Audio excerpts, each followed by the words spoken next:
किसी खास ओहदे पे मकाम पे जगह नहीं मिलती, नौजवान था और यतीम भी था, शौक बन गया दीन पढ़ने का। मोहल्लेदार इलाके वाले कहने लगे कहां से कमाएगा, ना बाप है ना माँ है ना घर है, कहां से।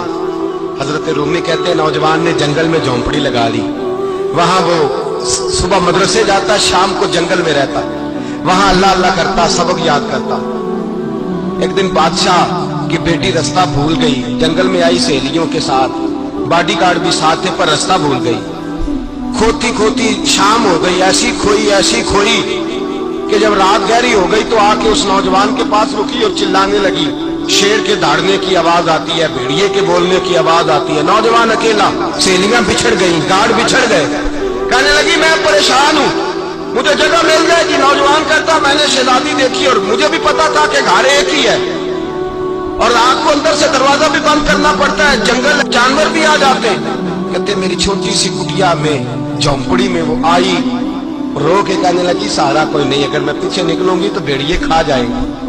कहते मैंने उसे जगह दे दी। अकेली औरत, चिराग जल रहा है, सबक याद कर रहा हूं। मेरे नबी पाक ने फरमाया जहां मर्द औरत अकेले हो तीसरा शैतान होता है। और शहजादी, वो बच्चा कहता है सबक याद करता रहा सारी रात।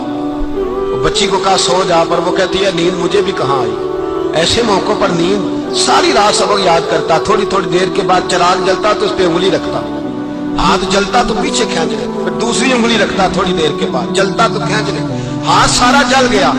सुबह किरणें चमकी तो कहने लगा चल निकल जा, दौड़ जा, बस बड़ा सब्र का इम्तिहान हो गया, चली जा। शहजादी बाहर निकली, सिपाही ढूंढ रहे थे, बादशाह खुद जंगल में निकला हुआ था, मेरी बेटी मिल गई। बादशाह तन्हाई में जाके कहने लगा बेटा मैं दुनिया को बताऊंगा कि मेरी बेटी खोई नहीं थी, सिपाही साथ ही थे। ये बड़ा मुश्किल होता है, बेटी तो भूल के भी रात कहीं रह पड़े तो लोग जीने नहीं देते, तो बेटा मुश्किल हो जाएगा मेरे लिए। कहां थी? उसने कहा नेक नौजवान के पास। उसने कहा बेटा मैं तो तेरी बात मानूंगा पर दुनिया नहीं मानेगी। अगर उस नौजवान ने किसी को बता दिया कि तू उसके पास थी तो फिर लोग मेरा जीना मुहाल कर देंगे। बेटा मैं मर जाऊंगा, मेरी मजबूरी ये है कि वो कहीं राज ना उगल दे वो नौजवान, उसे कत्ल करना पड़ेगा। औरत ने मिन्नतें की, उस बेटी ने कहा मेरे मौसम को मारोगे, रोई। और वो कहने लगा मैं बादशाह हूं, मेरा अपना बुखार है, मैं उसको छोड़ नहीं सकता। गिरफ्तार कर लाए सिपाही। वक्त तय हो गया सदा का, अकेले काल कोठरी में रखा गया। जो उसके खास इतबार वाले थे उनकी ड्यूटी लगाई। बादशाह ने बुलाया तालिब इल्म, आया।